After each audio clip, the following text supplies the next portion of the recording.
제가 고향이 충청도 영동이고 성격이 A형이어서 말이 느립니다. 그러니까 1분 만에 할 말도 5분, 10분 걸려요. 그래서 조금 염려하고 있습니다. 네. 오늘 처음 이렇게 한빛 장로교회에 또 존경하는 담임 목사님 이렇게 뵙고 인사드렸습니다. 저는 나이만 먹었지 신학교를 늦게 갔습니다. 그래가지고 아마 제가 이렇게 속으로 계산을 좀 해보니까 신학교 후배로 치면 한 15년 내지 20년은 제가 목사님의 후배인 것 같습니다. 왜 이렇게 됐나? 제가 가끔 생각하거든요. 근데 제가 머리가 나빠서 그래요. 이해력이 좋지가 않아요. 아마 선생님들 지금 오셨는데 찬양하셨는데 아이를 가르쳐 보면 금방 알아듣고 착착 따라오잖아요. 근데 저는 뭘 들으면은 다른 사람들 다 이해했는데 저는 아직도 이해가 안 돼갖고 이러고 있었어요. 그래서 인생을 사는데 참 답답하고 갑갑하고 그런 좀 둔한 그런 사람입니다. 그러다 보니까 세상살이가 고달팠어요. 그래서 학교도 제대로 못 다니고 공부도 또 못하고 그랬습니다. 그러다가 보니까 세상에서는 참 고생을 많이 했습니다. 아버지가 이런 사람이면은 그 부인은 어땠겠어요, 그죠? 거기다가 그 아이들은 또 어땠겠어요? 이야기 안 해도 아시잖아요. 왜 이렇게 됐나 이렇게 제가 생각을 해보니까 하나님 앞에 일찍 붙잡혔어요. 저가 15, 16살 때 시골 교회 다닐 때 정말 하나님 큰 은혜를 입고 정말 주의 종이 되겠다, 하고 싶다 그런 마음을 주셨고 부름이 있으셨는데 제가 그 부름을 이해를 못했어요. 성경 말씀도 탁 찍어서 주셨는데도 이해가 안 가서 둔하다고 아까 말씀드렸잖아요. 그러니까는 하나님의 부름에 즉각 반응을 못하고 말았어요. 그래서 하나님이 이제 붙잡으신 것 같아요. 그래서 지금까지 인생을 살다가 보니까 이렇게 머리가 하얘졌어요. 일도 별로 한 것도 없고 시간만 다 보낸 것 같아요. 이해하다가 이해가 안 가서 시간이 많이 걸렸어요. 그러나 또 생각을 해보면 사도 바울은 자기가 예수님한테 자기가 잡힌 바 됐다고 그랬어요. 오늘 말씀에 붙잡혔어요. 잘 잡혔지요. 오늘도 생각해 봤어요. 저는 내가 우리 엄마만 내가 손 붙잡고 시장에서 따라갔으면 놓쳤을걸요. 우리가 예수님 붙잡으면 우리는 아마 놓칠걸요. 그런데 예수님이 그러기 때문에 예수님이 딱 잡아버려요. 그래서 우리가 행복한 사람이 된 건 줄로 믿습니다.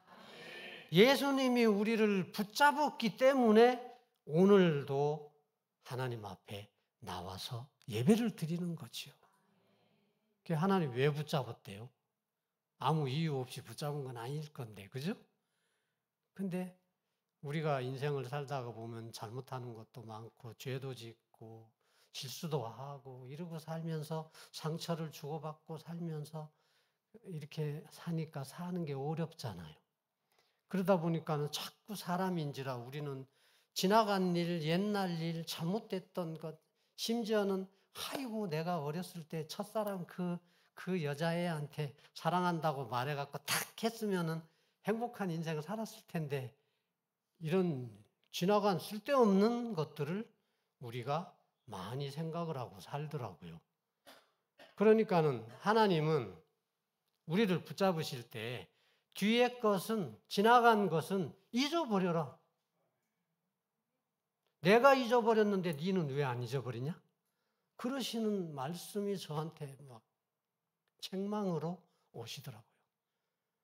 제가 잘못한 것도 많고 어려운 일도 많이 당하고 슬픈 일도 당하고 그러니까 그런 것 때문에 막 우울하고 그랬어요. 근데 하나님 그런 걸 원치 않으신 거예요.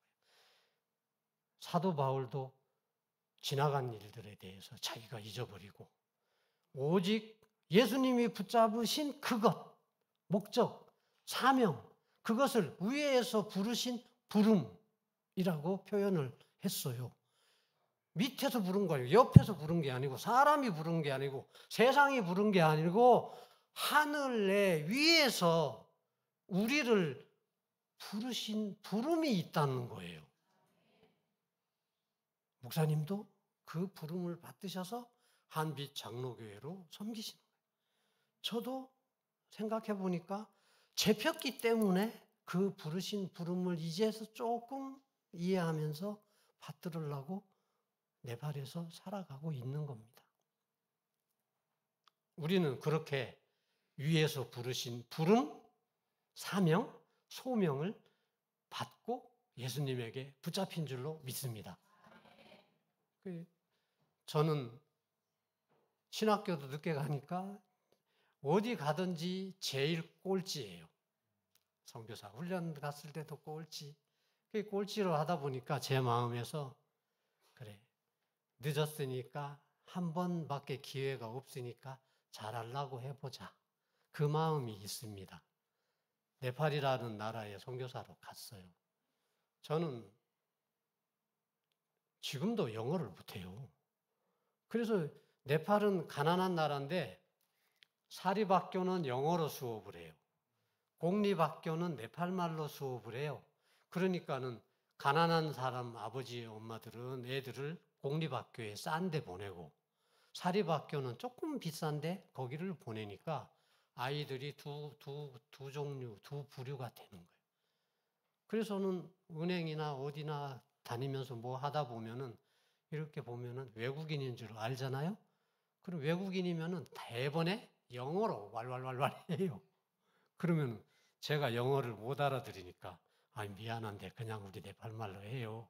그랬더니 그분이 뭐라고 그러냐면 이 사람 외국인, 한국의 부자 나라에서 오기는 왔는데 공부를 못했나 보네. 그래서 얼마나 부끄럽고 창피한지 몰라요. 그래서 요즘에는 아예 나 영어 못해요. 멍청해서 못합니다. 네팔 말도 어색하지만 그냥 합시다. 그런 정도입니다.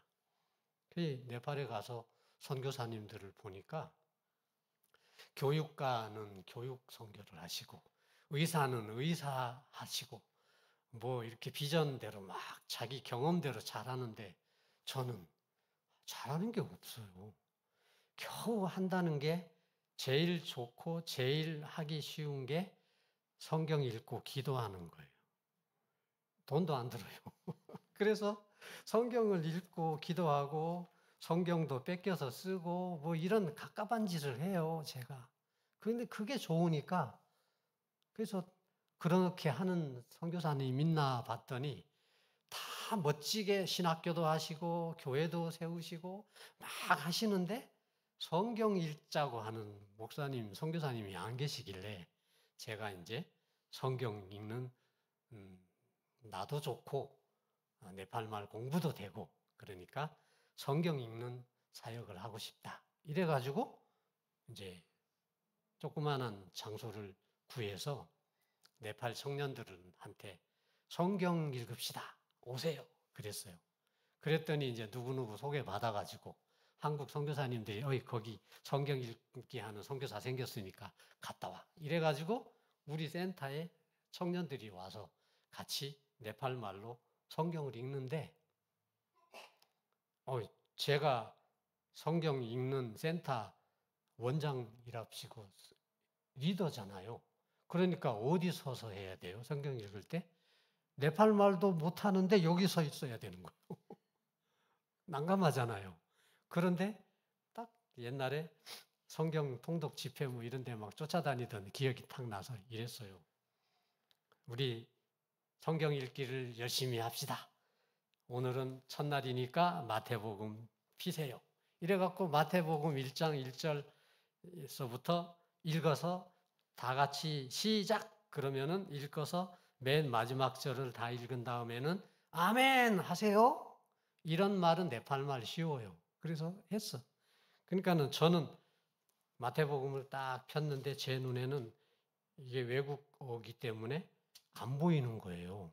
지금 네팔어 성경을 펴기는 폈지만은 제보고 읽으라면 못 읽어. 그런데 잘 읽는 척하고는 시작! 이러면은 자기들이 막 읽어. 그리고 또 아멘! 그러면 이제 1장 끝났네. 그러면 2장! 시작! 이렇게 무식한 짓을 했어요. 그러면서 어쨌든 자기들은 자기네 나라 말이니까 또 열심히 읽잖아요. 그래서 성경을 열심히 읽었더니 신약 성경을 다 읽었어. 성경을 다 읽으면요. 마음에 기쁨이 얼마나 많은지 몰라요. 막 정말 날아갈 것 같이 좋아해. 거기서도. 그래서 어떤 청년이 자기네 교회를 갔대. 예를 들어서 한빛 장로교회 청년이 왔다면 가서 목사님, 한국에서 온 선교사가 있는데 그 사람하고 같이 제가 세례 받은 지 5년이나 되는 동안에 성경 한 번 안 읽어봤는데 제가 신약 성경 한 번 다 읽었습니다 하고 자랑을 했네. 그랬더니 목사님이 성도님들도 하시면 좋겠다 하는 생각을 하셨는지 그래? 그러면은 그 선교사를 우리 교회에 한번 초청하자. 이렇게 얘기가 된 거예요. 그러니까는 네팔에 간 지 몇 개월 되지도 않는데 저도 지금 가나다라 이런 거 배우고 있는 판인데 성경 통독 집회 강사가 돼가지고 이렇게 쓴 거예요. 그래가지고는 성경을 읽고 다니는데 시골에서 또 오라고 해. 소문이 나요. 그런 사람이 있다. 그래서 시골에 교회를 갔더니 막 성도님들이 이렇게 모여가지고 저는 막 계속 그렇게 하는 거예요. 어떻게 해요? 못한다고 할 수도 없고 계속 해야지. 그래서는 이렇게라도 쓰임 받으면 된다 이러고는 했어요. 참 무식해요. 했는데 시골에 갔는데 이렇게 많이 모였는데 밤 되니까 다들 저녁 먹고는 깜깜해요. 전기가 부족하니까 저녁 때 되면은 오히려 모든 집에서 저녁 때 되면 엄마들이 일해야 되니까 불이 필요하잖아요. 근데 전력이 부족하니까 그 시간에 정전을 시켜버려요. 그러니까 깜깜해요. 그러니까 낮에는 햇빛이 있으니까 읽었는데 밤에는 저녁 먹고 나니까 그냥 예배당에서 다 자버려. 시골이라. 그래서는 제 마음속에 참 하나님의 말씀을 읽으러 오신 성도님들인데 뭔가 좀 서비스를 해야지 이런 생각이 들어서 그 다음번에는 다른 곳에 갈 때는 제가 이 프로젝터를 샀어요. 그리고는 전기 없으니까 발전기를 사고 프로젝터를 사가지고 네팔 말로 되어 있는 복음 전도하는 예수 영화 그런 거를 딱 가지고 가서 이제 낮에는 성경 읽고 밤에는 영화를 보여준다 해갖고는 막 했는데 교회에 오셨던 성도님들만 모이는 게 아니라 동네가 전부 깜깜하니까 교회에서 영화 보여준대. 이 소문이 나가지고 사람들이 막 가득 와서 이렇게 앉아 있어요. 너무 많으니까 수용을 못하니까 내일부터는 밖에 나가서 틀어줄게요. 이렇게 된 거예요. 그러다 보니까는 동네 사람들이 다 와. 힌두교 믿는 나라예요. 하나님이 3억 3천 명이 있다고 믿는 나라예요. 그런 힌두교 국가인데 사람들이 막 여기다 빨간 거 칠하고 다니는 거 보셨잖아요. 텔레비에서. 그런 동네 사람들이 막 몰려오는 거예요. 옛날에 우리 어렸을 때 그 영화 보여주고 뭐 이러면서 전도했던 선교사님들도 계시고 뭐 그랬는데 똑같은 모습이 벌어지는 거예요. 그래서 제가 시장에 가서 하얀 천을 6m, 가로로 6m, 세로로 한 5m 이렇게 사가지고 막 학교 같은 데 벽에다가 붙여놓고 저기 프로젝터는 뒤로 가면 화면이 커지잖아요. 그리고는 스피커 좀 크게 해가지고 막 틀어주는 거예요. 예수 영화를 틀어주고 다니고 이러면서 선교를 다니는 거예요. 초창기부터. 솔직히 말해서 제가 네팔어 성경 지금도 읽으려면 눈이 팽팽 돌아가요. 그런데도 이 교회에서 오라고 그러고 저 교회에서 오라고 그러고 그러니까 저는 막 그러고 다녔어요. 그러고 다니는데 한 번은 제가 부천 노회예요. 노회에 이제 그 목사님이 우리 단기 선교를 우리 청년들이 좀 가고 싶은데 그 선교사 뭐 원하는 거 있으면은 선물 하나 사다 줘라. 이렇게 되신 거예요. 그래서 전화가 왔어요. 했더니 뭐를 필요하세요? 근데 제가 그때 딱 기억한 게 언젠가 텔레비에서 무슨 다큐멘터리 비슷한 그런 거를 봤는데 아프리카의 할아버지 선교사님이 리아카에다가 뻥튀기 튀기는 기계를 놓고 끌고 다니면서 복음 전도를 하는 걸 제가 2000년도쯤인가 본 기억이 있어요. 그 생각이 나서 왜 한국에는 뻥튀기 하는 기계 있죠? 여기는 그런 거 없으니까 그거 가지고 전도도 겸해서 하면 좋겠으니까 하나 갖고 오세요. 그랬더니 며칠 있다가 또 전화가 왔어요. 선교사님, 전기로 하는 게 있고 가스로 하는 게 있고 불 떼는 거 있고 세 가지가 있는데 뭘로 사와요? 그래요.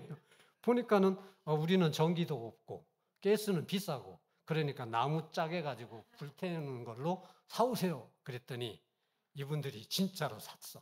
나는 튀길 줄 모르니까 기술도 배워갖고 오세요. 제가 그랬어요. 그랬더니 그래서는 가지고 왔는데 딱 공항에서 만났는데 보니까 자기네들이 네팔 공항에서 다 걸렸대. 왜? 그랬더니 이게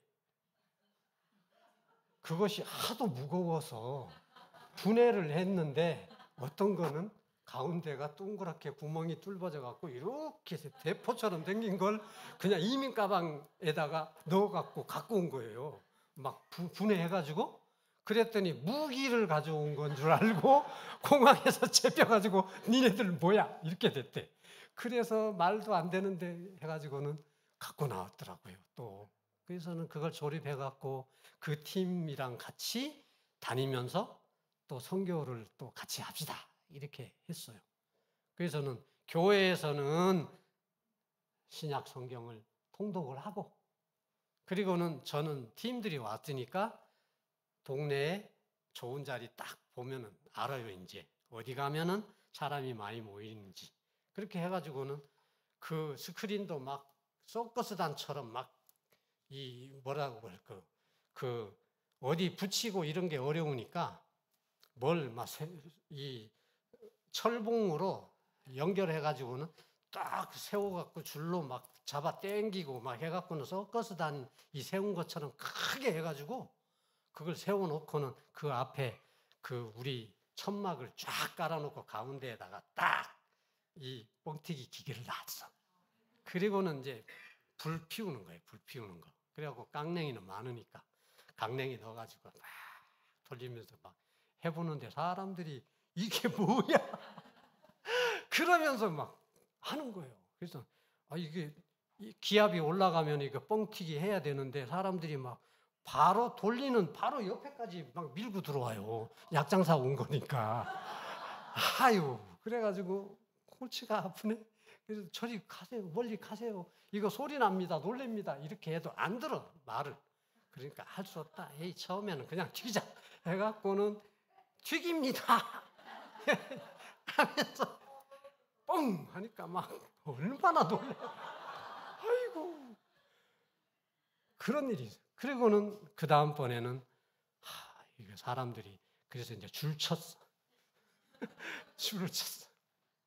그러면서 전도를 다녔어요. 얼마나 거기 네팔은 기후가 좀 이상해요. 그 태양이 너무 세가지고 제가 여기 한국에 지금 와서 한 달쯤 지났는데 얼굴이 좀 하얘졌잖아요. 아직도 검은지 모르는데 옛날에 비하면 하얘요. 근데 거기 있을 때는 새카매져요. 사람들이 한국에 오면은 하얘지고 거기 가면은 시커매져요. 그래서 막 몸도 새카매 생기니까 사람들이 제가 이거를 튀기면은 뭐 이거 기계가 얼마냐 물어보는 사람, 어디 사람이냐 뭐 별걸 다 물는데 귀찮잖아요. 그러니까 어떤 때는 마스크를 딱 쓰고 모자 딱 눌러 쓰고는 그냥 하는 거야. 그래. 이거 튀길 때는 이게 그냥 튀기는 게 아니고 우리나라는 뻥이요 그러잖아요. 근데 우리는 그렇게 안 하고 할렐루야! 벌써 그냥. 그러니까 여러분들은 아멘 하세요. 가르쳤어. 진짜예요. 거짓말 안 해요. 지어낸 게 아니야. 정말로 그랬어요. 이렇게라도 한번 하자 해갖고는 막 할렐루야! 아멘 안 하시네? 막 뻥튀기 튀길 때 되면 막 하다가 막 할렐루야! 막 사람들은 막 웃으면서 아멘! 웃고 막 웃겨. 그런데 꽝 튀기니까 이 사람들이 제가 저녁에 영화 보여준다고 말도 안 했는데 자기들끼리 그래요. 저녁에는 영화 보여준단다. 자기들끼리 동네 소문나. 그렇게 해가지고 우리 이제 스텝도 생기고 이렇게 해가지고 같이 팀 만들어서 다니는데 아주 행복했어요. 너무 좋았어요. 그것을 2008년, 9년, 10년, 3년을 했어요, 제가. 새카매 가지고 같은 카트만두에 선교사님들 다 같이 이렇게 있는데 돌아오면은 저보고 아이고 얼굴이 새카매져 갖고 왔네 그래요. 그런데도 저는 막 그 동네 사람들이 시골에 가면은 500명, 어떤 때는 1000명, 동네 사람들이 다 나와서 예수 영화를 보는 거예요. 네팔 말로 다 설명해주는 다큐멘터리 같은 영화가 있어요. 아주 좋아요. 그거를 틀어주는 거야. 내용은 뭐냐? 결론은 예수님 믿으면은 구원, 안 믿으면은 지옥. 그것이 나와요. 제가 말로 그렇게 하면은 맞아 죽어요. 그런데 영화가 하니까 저는 영화 틀어놓고 옆에 저쪽에서 가만히 서서 하나님 저거 보다가 하나님 성령께서 저 영혼 깨닫게 해주세요. 이렇게 기도하면서 그걸 하는 거예요. 동네마다 시골마다 다니는데 막 500명, 1000명씩 오는 거예요. 튀긴 뻥튀기 하나씩 다 이렇게 주고 그런 것을 하고 다녔어요. 그러니까는 우리 저기 무자이크 교회 목사님이 한번 오시더니 야, 너는 선교사가 신학교를 하든지 교회를 하든지 그래야 되는데 이거 무슨 트럭에다가 뻥튀기 싣고 다니면서 이런 짓을 하냐 그러시면서 수준 낮은 행동을 하네 그러시더라고요. 그래서 제가 속으로 맞아요 목사님 제가 무식하고 좀 둔해서 그냥 생긴 대로 합니다. 그러면서 전도를 했어요. 그 뻥튀기가 지금도 있어요. 그러면서 선교라고 하는데 원래는 뭐 하고 싶냐? 성경 읽고 기도하는 기도원은 하고 싶은 거예요. 원래는 제가 뻥튀기 하는 게 비전이 아니고 그 말씀 읽고 함께 기도하고 그 말씀을 깊이 묵상하고 이러는 큐티하고 이러는 것을 서로 나누면서 참된 그리스도인이 속사람이 강해지는 방법은 그거라고 저는 믿어요. 성경도 안 읽고 뭐 이렇게 뭐 교회 재미있어라 하고 다니면은 어려움 오면은 시험 들으면은 가요. 근데 하나님 말씀을 읽으면 살아계신 성령님께서 그러니까 성경 읽다가 울다가 막 그러잖아요. 그래서 그것을 네팔 분들한테 하고 싶었어. 그래서는 하나님 나는 이러고 다니는데 어떻게 하면 좋아요. 이렇게 기도도 해요. 하나님이 위로도 많이 해주셨어요. 근데 하나님이 일을 하시는 거예요. 붙잡은 하나님이 자기가 하시는 거예요. 제가 하는 게 아니고. 그 가만히 네팔에서 선교사 지금까지 하는데 내가 딱 고민해갖고 뭐 프로젝트 만들고 뭐 계획서 써갖고 이렇게 해야지 이러고는 쭉 간 거는 별로 없고요. 그렇게 한 거는 다 망하고 그냥 어떻게 하다 보니까 이것도 안 할 수 없네 해갖고 이거 하고 저거 하고 떠밀려서 하다가 되어진 일들이 하나님이 그렇게 하시더라고요. 그래서 우리가 인생을 신앙생활을 할 때 내 생각은 네 생각하고 다르다. 사람은 마음으로 자기의 길을 계획할지라도 인도하시는 분은 하나님이시다. 이런 성경 구절이 진짜 맞는 거예요. 그래서 선교사도 그렇게 하게 해주세요. 저는 뭐 학교도 제대로 못 다니고 이랬으니까 가방끈 짧고 이러니까 그렇게 살았습니다. 그렇게 하다가 2008년인가 그때 세상에 만난 적도 없고 모르는데 그런 선교사가 있다는 말, 그 선교사가 사실은 성경 읽는 기도원 같은 걸 하고 싶어 한다더라. 그 말을 들은 어떤 권사님이 그 선교사 후원 계좌 알려달라고 그래요. 거기다가 4천만 원을 한꺼번에 넣었어. 깜짝 놀랐어요. 어디서 잘못 들어온 돈인 줄 알았어요. 근데 연락이 왔어요. 하고 싶은 거 하라고. 근데 기도원 지으려면 우리 한빛 장로교회 교회 짓는데 땅 먼저 확보하셨잖아요. 그래서 땅을 확보해. 그래. 그러면은 뭐 4천만 원밖에 없는 게 아니라 이것저것 더 모아서 5천만 원으로 5천만 원어치 땅을 샀어요. 그때 지금 생각해 보니까요. 2008년도에 그 땅을 5천만 원을 어치를 산 거를 지금 살려고 그러면 5억도 더 줘야 돼요. 그렇더라고요. 그래서는 땅을 사놓고 거기서 당장 뭐를 못하니까 땅 산 동네가 좀 사람들이 우리말로 말하면 좀 숭악한 사람들이에요. 막 거칠고 막 욕하고 굉장한 동네예요. 또 잘못 걸렸어. 보니까 한 종족이 사는 마을인 거예요.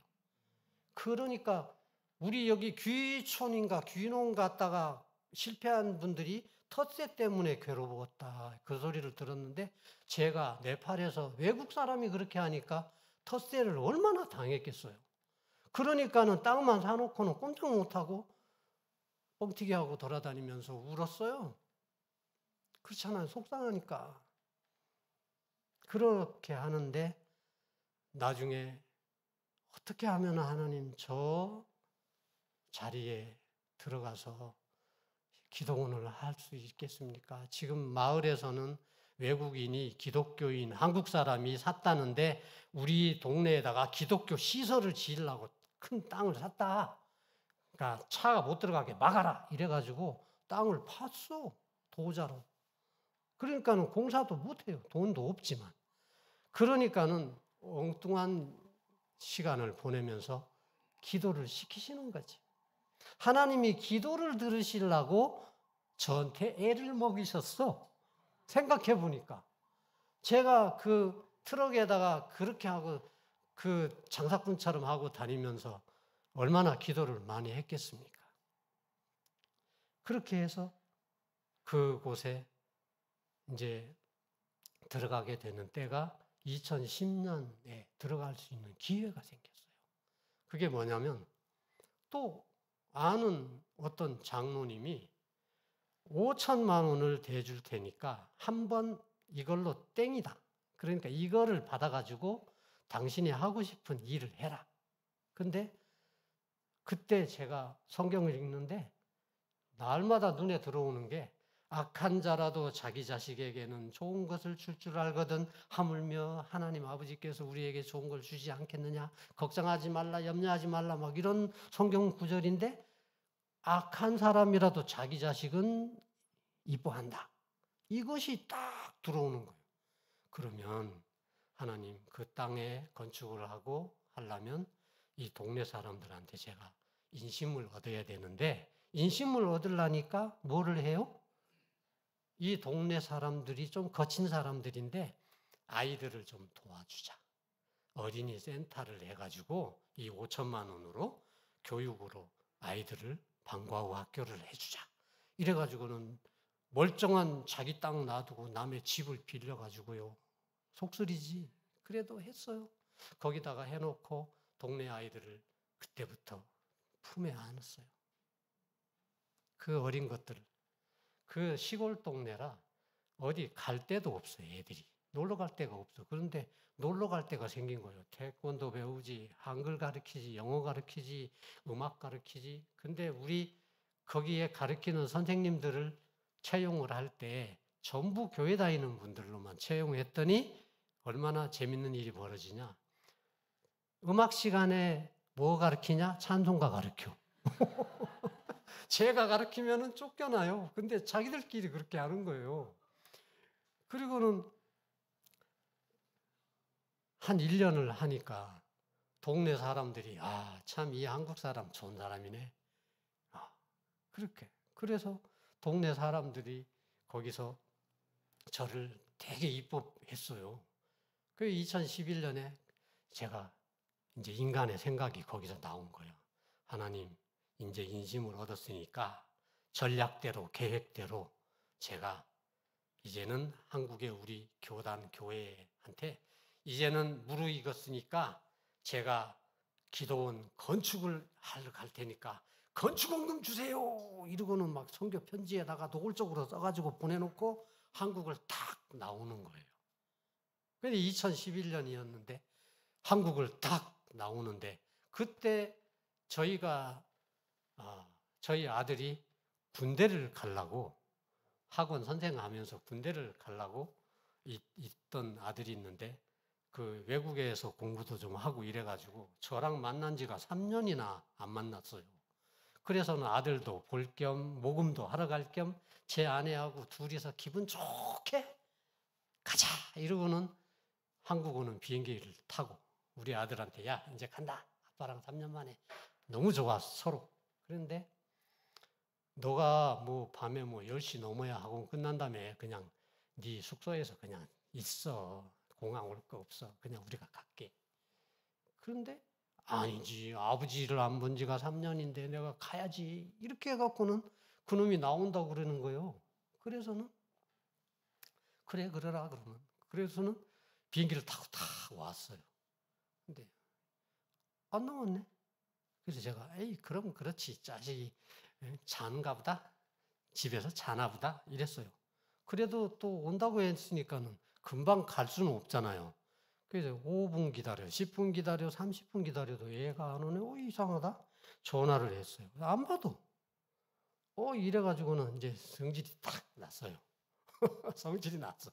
그래가 에이 갑시다. 이래가지고는 아내하고 이제 마중 나온 동생하고 셋이서 택시를 타고 집에를 갔네. 갔더니 동네 아파트가 있는데 동네가 난리가 났어요. 뭐가 막 그 길 들어가는 아파트 입구 그 좀 서민 아파트고 그래가지고 막 밤에는 어두컴컴해요. 근데 뭐 차들도 막 서 있는데 막 119 차도 와 있고 뭣도 있고 막 그래 경찰차도 와 있고 그래. 그래 가보니까는 우리 동네 사고 났나? 갔대. 사고 났나 하고 갔는데 경비 아저씨가 댁에 아들 죽었다고. 그놈이 내 말을 들었으면 안 죽었을까? 그죠? 근데 그 밤에 집에 가서 샤워하고 옷 갈아입고 공항 나오려고 하다가 그만 차에 치였는데 크게 다친 게 아니라 그 자리에서 그냥 밤에. 그러니까 밤에 이런 길 함부로 뛰어다니면 안 돼요. 이제 이런 일을 당하니까 이 선교사가 뭐 정신이 하나도 없는 거죠. 그래서는 울다가 그냥 장례 치르고 이제 일단 후퇴 이렇게 하고는 돌아갔어요. 돌아가서 그 센터 아이들이 이제 센터에 오는데 벌써 제가 30분 얘기했어요. 이게 처음 만나니까 자기소개가 긴 거야. 어떻게? 그냥 연속극 오늘 1번만 하고 다음번에 2번 할까요? 집에 가셔야 되잖아요. 그러니까 그렇게 할 수는 없고 그래서 제가 그 사진을 갖고 왔어요. 근데 같이 보실 수 있나요? 예. 그러면 사진을 띄워주시면, 예. 같이 사진을 70장이나 돼요. 제가 머리가 나빠서 막 엄청 많이 올렸어요. 이제, 넘겨주시는 분이 하나, 둘, 셋, 넷 할 때 넘겨. 너무 빨리 하지 말고 하나, 둘, 셋, 넷 할 때 넘기고 또 하나, 둘, 셋, 넷 이렇게 넘기면 천천히 볼 수 있어요. 네. 네팔에서 입양한 아기가 있어요. 그 아이를 저희가 키웠어요. 2009년생인데 여자아이인데 태어나서 버려졌어요. 제가 설명해도 넘어가세요. 4학년 때 찍은 거고 중학교 1학년 때 찍은 거고 이번에 찍은 거예요. 15살 됐고 사역의 비전은 설명드렸어요. 말씀과 기도로 성숙해지는 네팔 교회가 되도록 돕는 게 비전이에요. 그럼 목표가 있어야 되잖아요. 그러면 기독교 수양관 같은 것을 만들어 갖고 말씀 읽고 기도하는 거. 그리고 수양관을 세운 동네에 전도를 해야 되잖아요. 그래서 그 동네 이름이 버디켈인데 버디켈에 교회 세우고 또 앞으로 이제 신학 교육 사역의 비전을 가지고 있습니다. 그래서 제가 처음에 사역의 정착기, 성경 읽기, 순회 전도 사역 넘기면은 이제 뭐 저 사진 몇 장 들었어요. 하나, 둘, 셋, 넷. 하나, 둘, 셋, 넷. 오케이. 저렇게 하고 다녔어요. 그래도 하나님이 사랑하세요. 저기 해놓은 거 보세요. 저 서커스. 트럭에다가 행복했어요. 그렇게 하다가 버디켈 마을에 아동센터를 이제 하게 됐어요. 네. 처음에 남의 밭을 빌려가지고 하다가 건물 얻어서 동네 애들이 다 원. 그렇게 하다가 1년 지난 다음에 제가 예배를 드렸어요. 동네에서. 그랬더니 본색이 드러났다고 동네 사람들이 돌 던지기 시작하는 게 지금까지도 애매기. 그래도 예배를 계속 드렸어요. 네. 그러다가 이제 저런 일도 생기고, 그리고는 돈이 없어갖고 500만 원 들여가지고 제가 제 손으로 그 천막으로 막 양철 스레트 해가지고 지은 저거를 교회라고 만들었어요. 애들은 많은데 교회는 커야 되니까 그런 교회를 지어서 했는데 지붕이 폭우에 무너지고, 그리고 2015년에 네팔에 큰 지진이 났어요. 그래갖고 동네 사람들이 막 다 죽기도 하고 그랬는데 열심히 도와줬습니다. 우리 센터 애들, 부모님들. 그렇게 하니까는 이제 사람들이 당신 땅 산 줄 아니까 거기다가 하라고 허락을 받고 거기다가 건물을 짓기 시작한 거예요. 네. 그렇게 하면서 예배하면서 저렇게 애들이 많으니까 교회를 크게 지었어요. 애들이 없었으면 작게 지었을 텐데 애들이 엄청 많이 와요. 네. 막 굉장해서 막 동네 애들이 이런 시절이 있었어요. 애들하고 성경 읽고 그렇게 했는데 막 성탄절에 행사하면은 막 동네 애들 다 와요. 이게 유초등부고 다음 사진이 중고등부야. 기가 막히지 않아요? 이렇게 하고 있다가 철퇴를 맞았어요. 2017년에 네팔의 법이 바뀌었어요. 그리고는 2018년부터 법이 시행이 되는데 전도 금지, 개종 금지, 기독교 미성년자 예배 금지 이래가지고 저 수양관 하려고 지은 건물에서 애들하고 예배 드렸는데 예배 중지당하고, 그리고는 선교사 추방하겠다고 저를 추방한다고 협박하고 그랬어요. 그래가지고 어떻게 살아남기는 했어요, 저는. 그래서 동네에 아이들이 다니는 학교가 있어요. 저렇게. 그래서 동네 학교를 도와달라고 요청을 받아서 아예 이 공립학교라 실력이 없는 학교예요.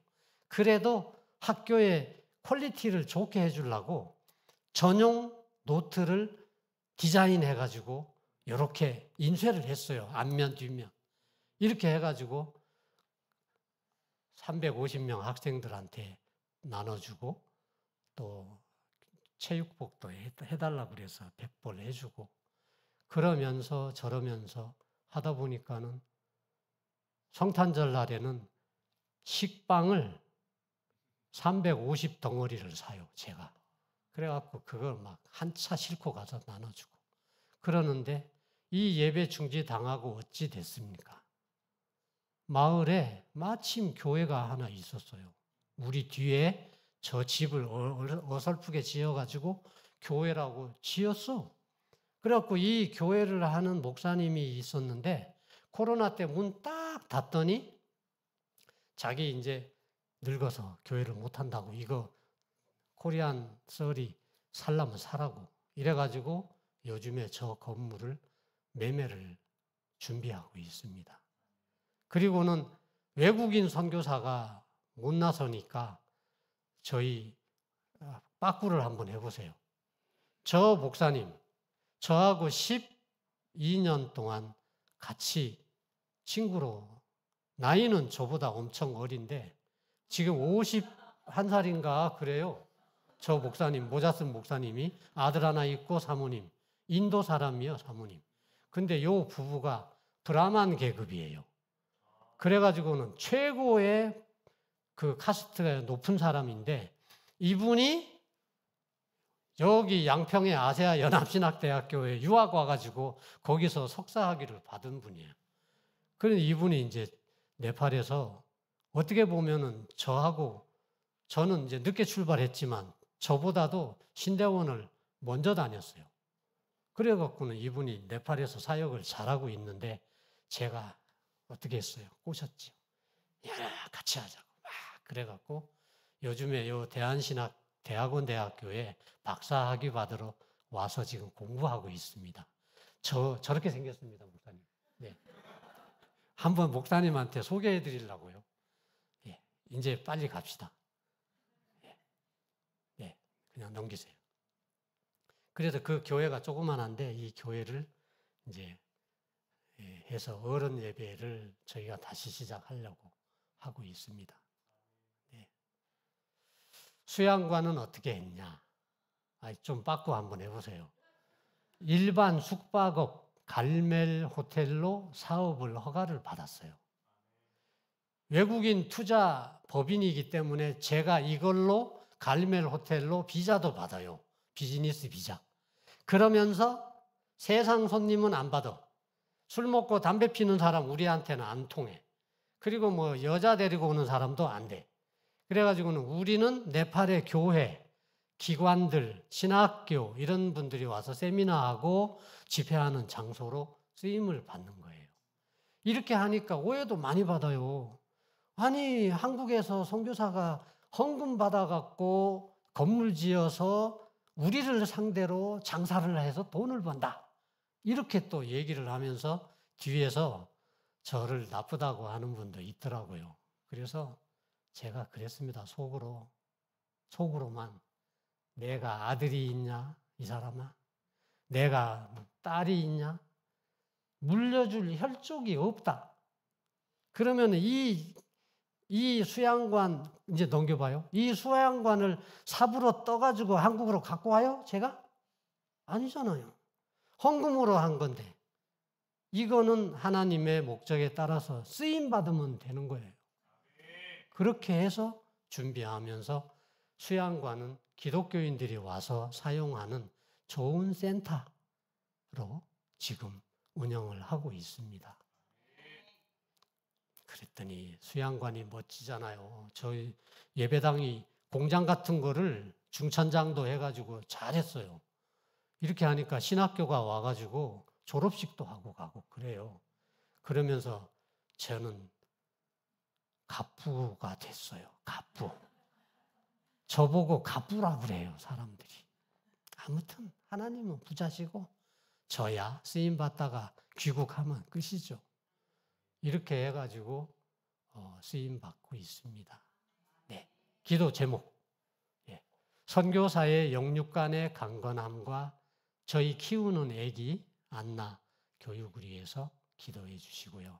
그 네팔에 버디켈 교회 구입하고 있잖아요.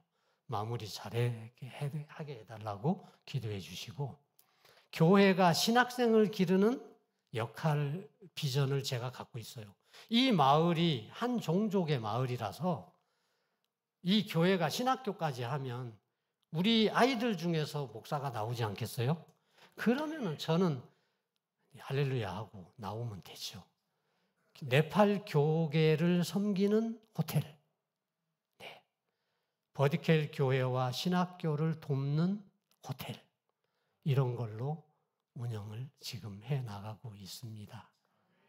예, 선교 보고 끝났습니다. 43분. 박수 치지 마시고요. 하나님이 사도 바울을 붙잡으신 것처럼 우리 모두를 다 붙잡았어요. 붙잡힌 것 다행이에요. 아까도 제가 그랬잖아요. 아기가 엄마 손 잡으면은 놓칠 가능성이 있어요. 그죠? 그런데 하나님이 우리를 잡으셨는데 하나님이 실수하시고 놓치시겠어요? 아니죠. 하나님에게 붙잡힘 받은 거는 참 우리가 정말 복 받은 거고요. 우리 각자에게 주신 사명, 하나님이 주셨으니까 그 위에서, 그것을 위해서 부르신 부름이 우리 각자에게 있으니까 우리가 그것을 위해서 하나님 앞에 쓰임 받고 살면은 되는 줄로 믿습니다. 기도하고 보고를 마칩니다. 하나님 아버지, 지혜도 없고 말도 잘 못하고 또 둔하기까지 한 어리석은 종입니다. 그러나 불쌍히 여겨주셔서 사용해 주셔서 감사합니다. 아버지께서 붙잡아 주셨으니까 안심하고 주의 일을 하게 되어서 감사합니다. 오늘도 하나님의 귀한 한빛 장로교회 성도님들, 목사님과 함께 앞에서 선교 보고라고 또 말씀을 드렸습니다. 하나님, 다 잊어버려도 하나님이 우리를 불쌍히 여기시고 사랑하시고 우리를 붙들고 계시는 것을 우리가 마음에 담고 각자 오늘도 집에 갈 때에도 기쁨으로 하나님 사랑하면서 살게 도와주옵소서. 예수님 이름으로 기도합니다. 아멘.